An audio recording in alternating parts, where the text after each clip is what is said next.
Hey, everybody. Welcome to the Tip In Maple Leafs podcast. And coming up on this one, the Leafs were sleeping for most of the game in Philly. They lost 5-4, but then they went into Washington, played kind of a sloppy game, but they got a 7-3 win. Sheldon Keefe finally decided to healthy scratch TJ Brody. Long overdue, but where do they go from here? And we got one segment tonight, the Eagles Nest. All this and more coming up on episode 202 of the Tip In Maple Leafs podcast. Not the best effort in Philadelphia a few nights ago. Pretty sloppy all around, but they go into they go into Washington the next night, and what do you know? A little offensive explosion against the Capitals. I like to see that. We're going to touch on all of it and so much more. Let's hit the intro.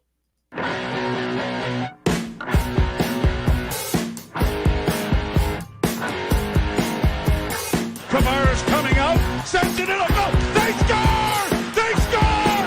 Holy Mackinac, they score! The Leafs have won it! They're going to the second round! Do you believe this? Holy Mackinac!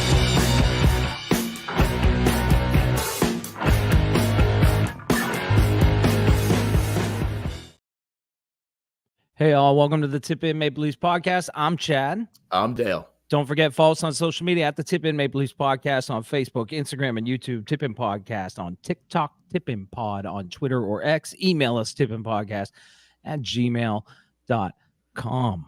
Dale, how's it going? Yes, sir. Pretty good. Yourself? It's going pretty good.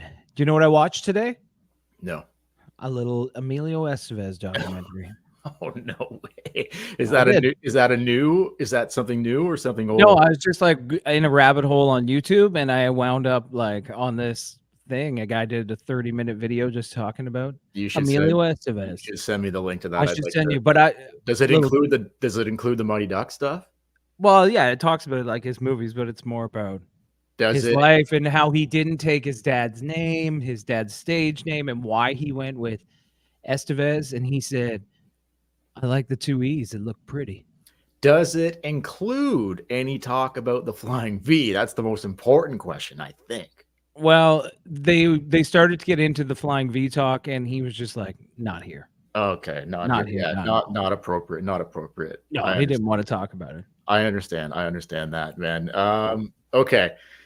You should send me the link to that, though. Seriously, I will. Yeah, you'd like it. I would like to see that. All right, man. What do you got here? You got anything off the top before? I'm going to go over the Philly game. I'm going to go over the Caps game, not thoroughly, let's get into just some thoughts, and then a few other side topics, and we'll do the Eagles Nest, and maybe we'll hear from a friend or two. We'll see how this puppy shapes up. But all right, so right to Philly then, or do you got anything else you want to say? No, let's get into it. We've got 2 games to cover. All right. Well, basically, I thought, I'll get your thoughts here. I'll give you what I think, and then you let me know. We'll get your thoughts on it. Sleeping until the third period, I thought just not good at all in the first 2 periods of this hockey game. They looked good in the third for the most part, but they were trailing, right? So you're coming back, whatever. They end up losing at 5-4.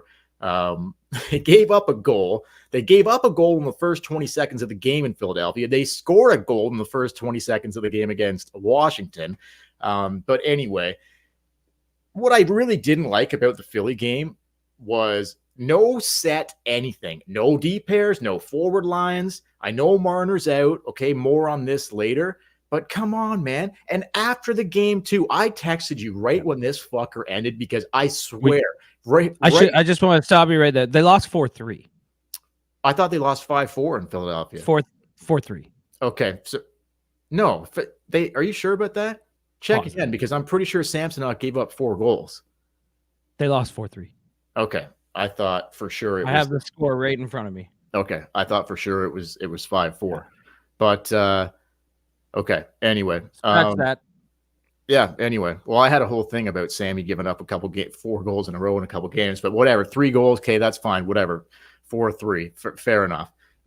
Anyway, look, JT, I texted you right after the game, and I could not believe what I was hearing. I could not believe what I was watching. He's doing his post-game media scrum, and some of the first words out of John Tavares' fucking mouth, and we talked about this a few podcasts ago, he's talking about learning lessons again after this Philadelphia game. He's talking about learning again. I just was click, turn off. I don't want to hear anymore. Don't want to hear any fucking more.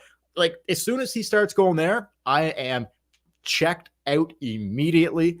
Anyway, I'll get your thoughts on that. But I thought he did look better the next night in Washington. Don't get me wrong, but man, whatever. And I just thought Sheldon Keefe was throwing darts in this game. Like, the pairs up front, the deep pairs up front, everything. Just, we'll move to Washington, but those are my thoughts on it. What do you think? What did you think? How did it shake down in Philadelphia? Yeah, I think you hit everything on the head. It's this thing that I don't like about this team is that they knew what they were getting into. Like, you beat Philly and Tortorella was back and he scratched the captain for the game. You knew Philly was going to be ready to go. And they're just not there. They're not ready. I never understood this Leaf team. Why, when they know what they're up against, they just can't be ready for it. That's the only thing. And the whole thing about Tavares saying that he learned a lesson, I tune it out. I completely tune it out. How can I'm so done with it. I do not.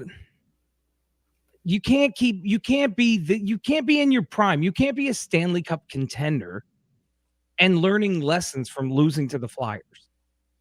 It just doesn't work that way. No. Marchand come out and be like, "Oh, we learned a valuable lesson in this game tonight." No, he doesn't say that shit. He's just like, "We'll get him next time." Well, just tell the truth. Like, you don't need to sugarcoat it talking about lessons. Like, that's just absolutely ridiculous. Like, just tell the truth. We weren't good enough. Like, I just want to hear more honesty from most of these guys. Like, not good enough. Like, not learning lessons about losing to Philly on a fucking Tuesday night. Like, are you fucking serious? They're like, everyone is surprised. Yeah, Philly's going to make the playoffs, but like, no one really saw that coming. They're like, they're not going to do it. I don't think Philly does anything in the playoffs. Yeah, and it doesn't matter who it is. It's the whole lessons. That shouldn't be an issue anymore. Like, no, but you, like you were saying, specifically against Philly on a Tuesday night, what are you talking about? Learning lessons? That's what I'm saying. It's crazy, man. That's what I'm saying. I could see, at the last year when you lost in the second round to Florida, to being like, look, it was our first time getting past the first round and we had to learn a lesson. Oh, okay. I can swallow that. Okay. But when you're coming out after every game that you shit the bed, and I'm not talking about games you lose where you're in it. I'm talking about games like that where you're just not ready to go and being like, oh, we got to start on time. We got to learn from this. I've had enough of that. Don't want to hear it anymore. No. I don't think anybody does. But anyway, so I hope. But then they were ready to go 24 hours later in Washington. Yeah. Okay. Fair. Fair enough. Like, okay. So look, just to recap or quickly bow tie the Philly experience.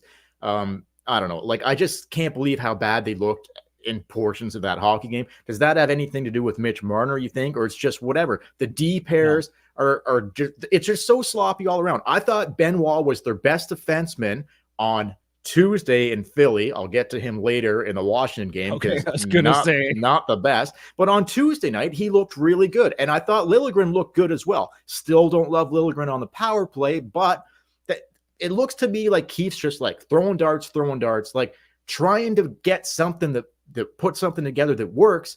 And like, yeah, I know they went in the next night and beat Washington, but Washington's not a world beater. If that was Boston or if that was Florida, they probably would have lost that game. Like, let's be serious. Yeah. So, well, it depends on the team, because I find when they, like, Philadelphia plays them hard, and Philadelphia came out and they were playing the body, they were playing physical. The Leafs weren't ready. They knew that Philly was going to be ready to go. They knew what they were up against, and they just weren't ready. Tortorella. But yeah, Washington, Tortorella had them going.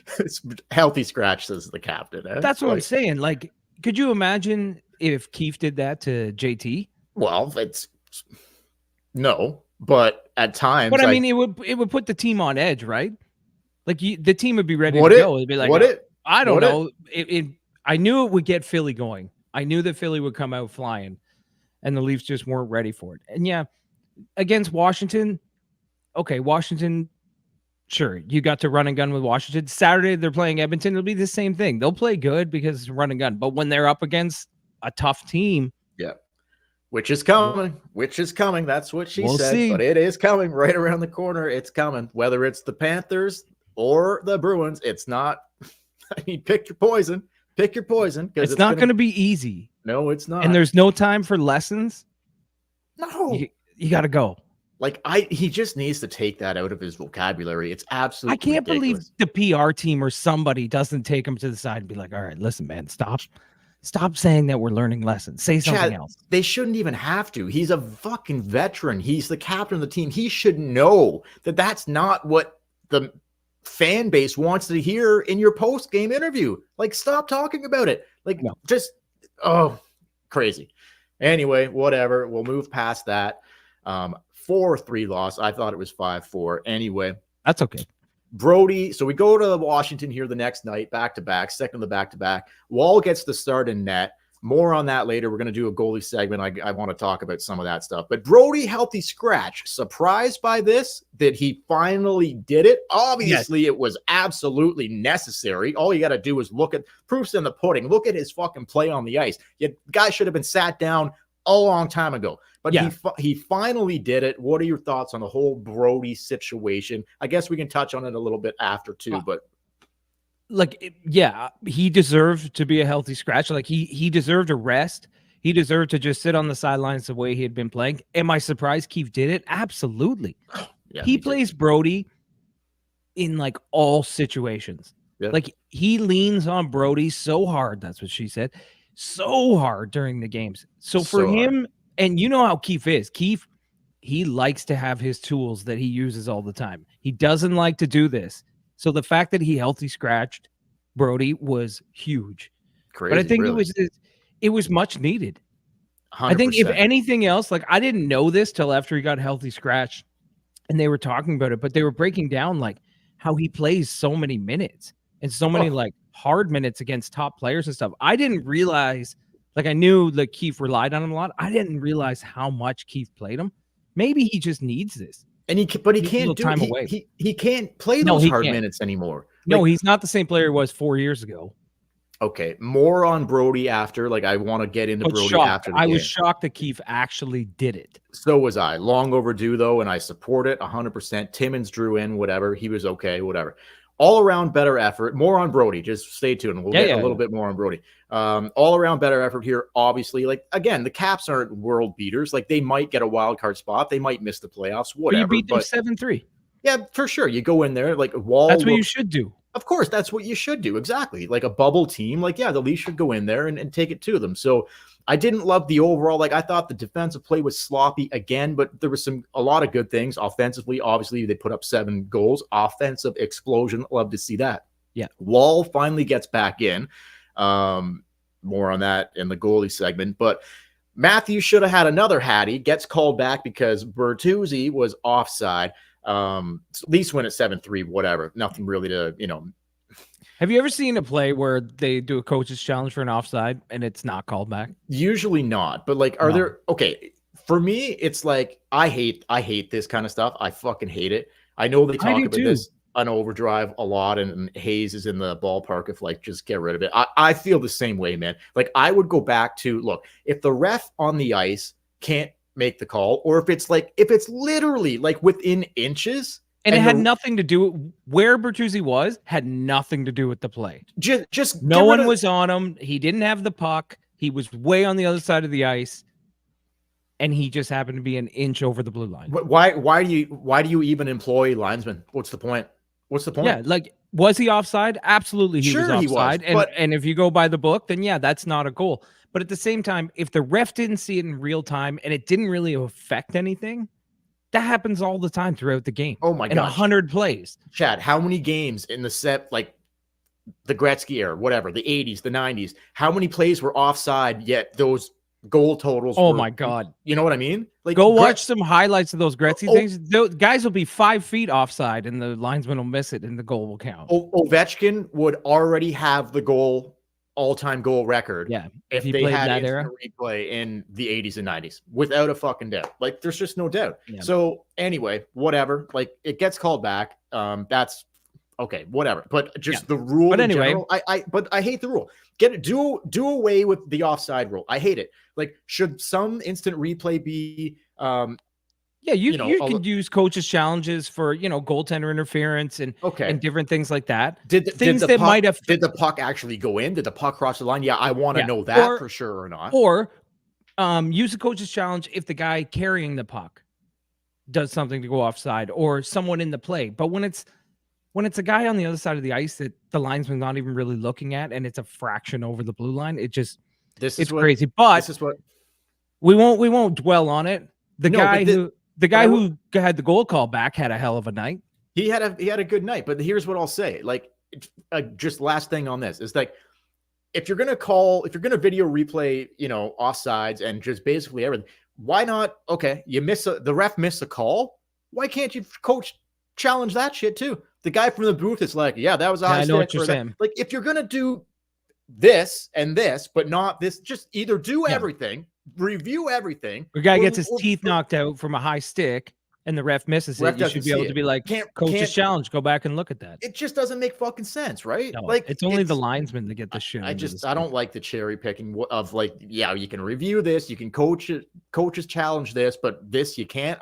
Anyway, whatever. We'll get off. And if they didn't score, the game would have continued on, and that no one would have ever known that was offside. Of course not. 100%. 100%. Anyway. Any real standouts in that game before we'll move on to some final topics here? Like anything that stood out for you? There are a couple things for me. Yeah, well, Austin Matthews was a beast. Yeah. He was a beast, and he got robbed of 3 goals. But having that goal taken back puts him on pace for 69 goals exactly. Perfect. So Absolutely maybe Washington perfect. was trying to do us a favor because we're rooting for 69. That makes sense. I understand that now. A couple standouts. Also, sorry. I just want to say also his line mate Domi. I was going to mention Domi. Unbelievable. Looked really sharp, right? Playing with Matthews. 4 assists night, I believe. He's a great passer. He's strong on the puck, like down low and whatever. Like, I don't love his defensive game, but it is what it is. But I like in the offensive zone, he's making plays happen. He's getting the puck he'll go to the dirty areas or in the corners, bang one out. He'll bang one out in the corner and he'll get it to the front of the net. And he'll bang more than one.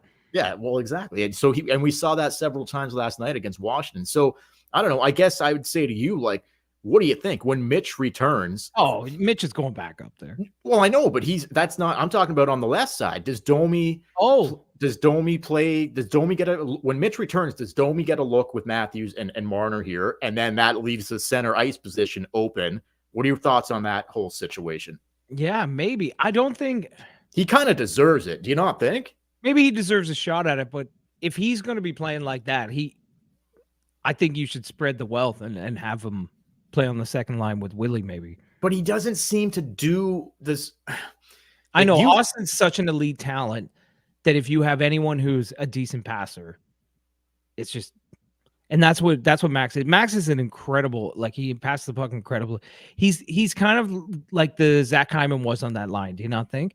Little bit digging, getting the puck, but a little better on the offensive side, like passing, not so much shooting. Not as good as Hyman, better than Bunting, and Nyes is still trying to find his way. So, but then you're gonna have, I guess, if he's digging the puck out and both of them can feed Matthews, that might be a hell of a line. Like we'll get into this as the playoffs approach more, but then you might be looking at JT is back at the center or the second center spot, and then you got potentially Camp third and Dewar fourth. I don't know.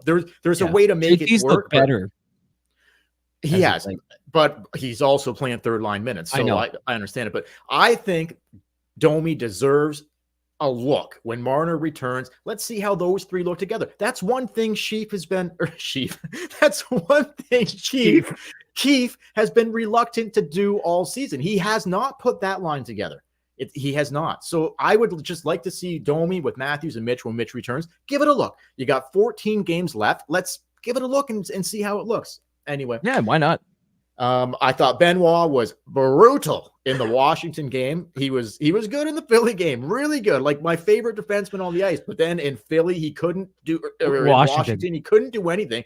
Like probably I would maybe pin it on like trying to do too much because Brody was out, or do you just off night? What do you think? Because we're Benoit fans here.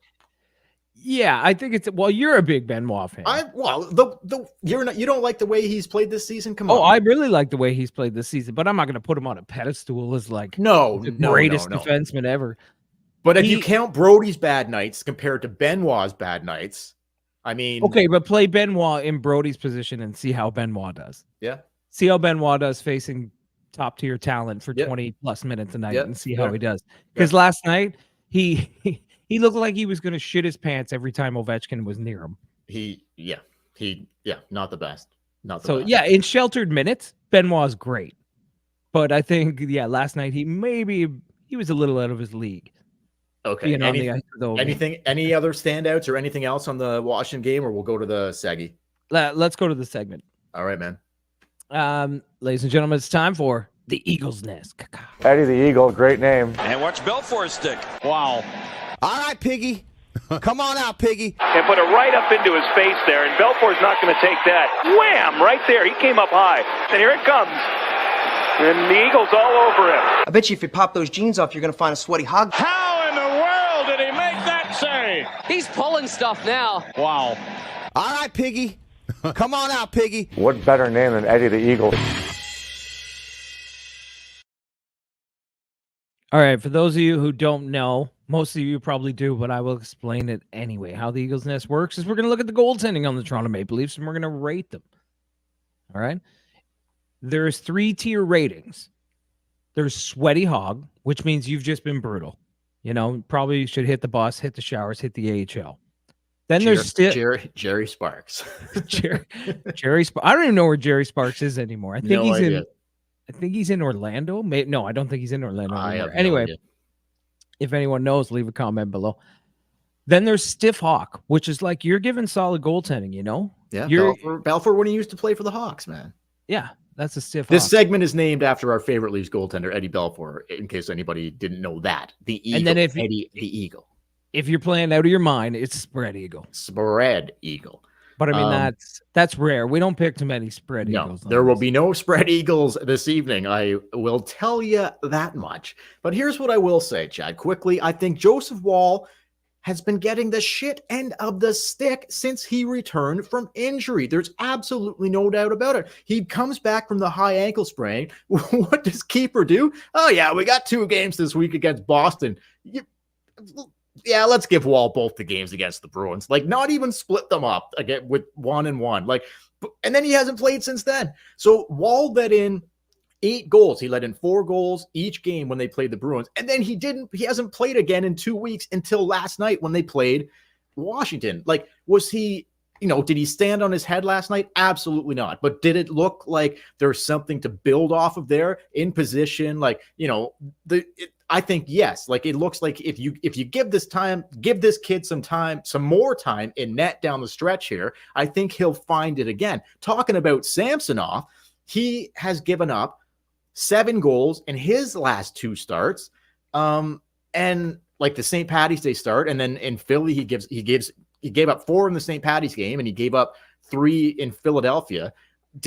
He played good at times in both of those games, but also not good. Like, some goals going right through him again. So I don't know. For me, both goalies overall, I would have to say, I just think I can't really rate Wall because I think he got the shit end of the stick with those games against the Bruins, and then Keefe didn't play him again for 2 weeks. Samsonov, I just got to go with Stiff Hawk. I don't love Sammy's game. I think he swims a lot. He lets in some goals that shouldn't go in. And my overall thoughts before you grade it is just too many pucks in the back of the net, period. Is that on the goalies alone? Obviously, No. fucking not. But I can't really grade Wall here on this one, but I do want to see him get more action down the stretch. I don't want to just see Wall on the back end of back-to-backs. That's my thoughts on the goalies situation. You tell me what you think, Shaddy. Yeah, well, I'm going to give Samsonov. I'm going to give them both a Stiff Hawk. That's my rating for Eagles Nest. I don't think we've seen enough of Joseph Wall, but I'm going to throw a little twist in there. I think we need to see a little Martin Jones. I was I very, think yeah. I just want to say I was looking at the stats today. Guess who's been their best 5-on-5 goalie? Who's played more games than Joseph Wall? Yeah, Martin Jones. Jonesy. It seems crazy to me. He's a veteran guy. He's got more playoff experience than Samsonov and Wall combined, but yet like they are reluctant or hesitant or whatever word you want to use to be like, it's got to be Wall. It's got to be Samsonov. There's no chance it can be Jones unless there's an injury. That seems a little crazy to me. It does. I mean, I think Martin Jones started to tail off, but they were playing him like crazy because they had no other choice. They're playing him on back-to-backs. They were just overplaying him. And he's now sitting he should there. be fresh as a daisy. Yeah. So, yes. Do I want to see more Joseph Wall? Yeah, I think. But I think you should throw Martin Jones in the mix.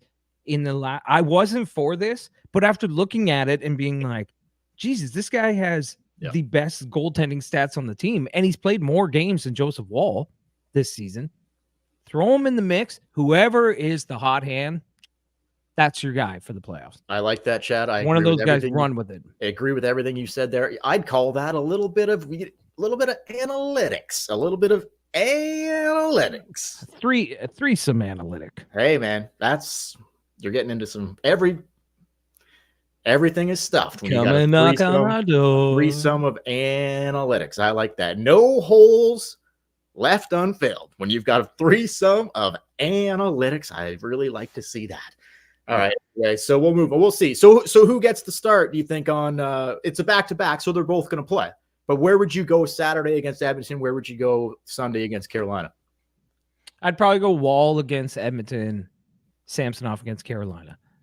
You've been, like you said, you've been giving the Wall the back-to-backs. Maybe start him the first game and give both going to be difficult games. So I guess this, it's going to be both teams. It's going to be hard, both those games. So yeah. But I think Wall played. He got the win in Washington. He played pretty good. He played better than Samsonov played in Philly. Yeah. So I think he deserves to get the next start. I agree with you. Does Sheldon Keefe? We will find out on the weekend. Where does the Brody situation go? We'll wind it down here. Last thing I got quickly. I got one more thing after this, but it won't be long. Where does the Brody thing go from here? Finally healthy scratch, but you put much stock into that, or where do you see this Brody situation ending up? I think with the healthy scratch, like he's going to get back in the lineup.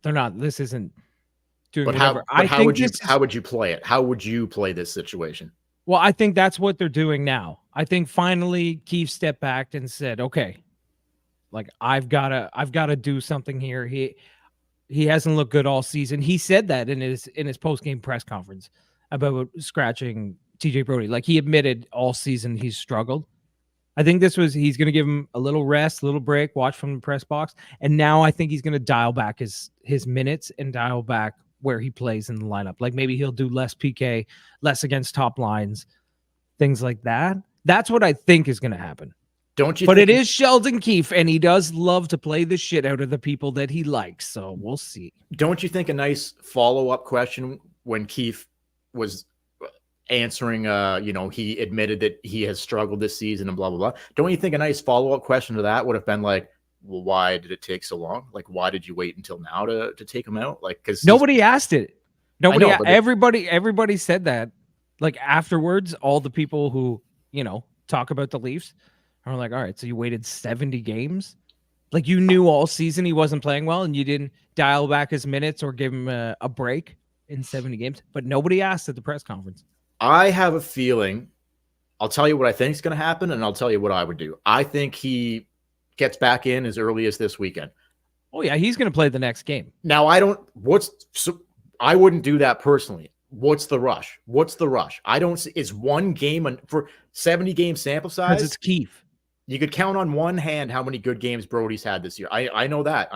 But for me, I want this guy to find something, like do some deep soul searching here so that when the playoffs come around, we can count on this guy. Because right now, and I said in previous podcasts, he is going to cost this team significantly in the playoffs.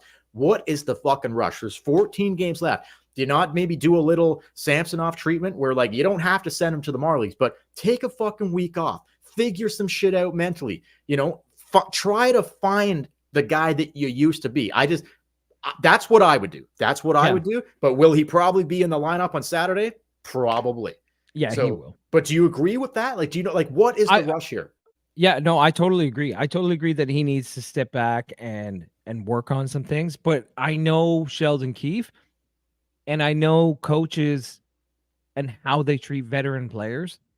And this is a one-off. Like, I don't even know if Keefe was 100% on board to healthy scratch him. I think he probably had people above him telling him to like do this. But as soon as he's going to put him back in the lineup, that's how he is. He loves his veteran guys. He loves Brody. He plays the shit out of Brody. Yeah. I don't think he can go that long without having him in the lineup. He wants him in the lineup. I agree. I don't think one game is enough. I don't think Brody is a tree living. For sure. Like, we're watching the end of TJ Brody in Toronto here without a doubt. Like he doesn't have a contract after this season, and he's not a tree living guy. Tree living was the GM in Calgary when he let him walk. He's like at $5 million. Yeah, no, I don't think so. See ya. Yeah. So we're saying that, but like, we're not the ones with the scorecard, right? That's Sheldon Keefe gets to pick who's in the lineup. Yeah, for sure. No, but you said maybe it came down from above or something of like, you got to take this guy out or whatever. Well, like, that's why the whole waiting 70 games just didn't, like, Keefe's not an idiot. Like, why did he wait so long? I think finally someone came from above and said, hey, you got to do something. Sit him down. Yeah. Or Brody said something. I don't know. Oh, maybe. Anyway, okay. So leave your thoughts down below, guys. Love to, if you're watching on YouTube, would love to hear what you think about the Brody situation. Like, you know, I'd be more than fine with keeping him out for a little bit longer, kind of getting him refreshed and all that. Last thing, Chad, and then throw up some comments and we'll bounce here if you want. Last thing, 14 games left.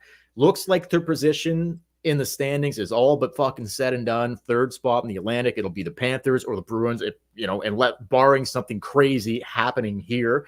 I'll just give the final thought to you, but I just want to see in these remaining 14 games, hopefully Mitch comes back. Obviously, well, he will. Mitch will be back, but the high ankle sprain, a little concerning, but hopefully Mitch will. Sprain.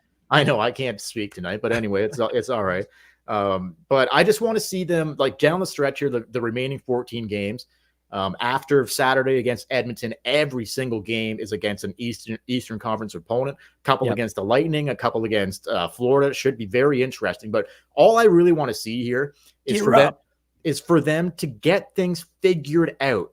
That's it. Down the stretch. I'm talking about get some set D pairs and maybe give it a different look and get your forward lines set for the playoffs. I don't want to see him, like, I know it's tough with Mitch out and Yarncroc and whatever, but like, I just don't want to see a different fucking lineup every fucking night. I would like to see here we go. Like, we'll be down to 10 games in no time. So like, I just want to see things get some set lines and some set D pairs so that they're hopefully feeling good going into the playoffs. Final thoughts to you on that. Yeah, I'm on board. I just want to see them, like, I want to see them get things going, but I want to see them gear up. I don't want to see them float into the playoffs being like, well, we're third place, so let's just stay healthy and we'll get to the playoffs. I want to see them. That might be tough.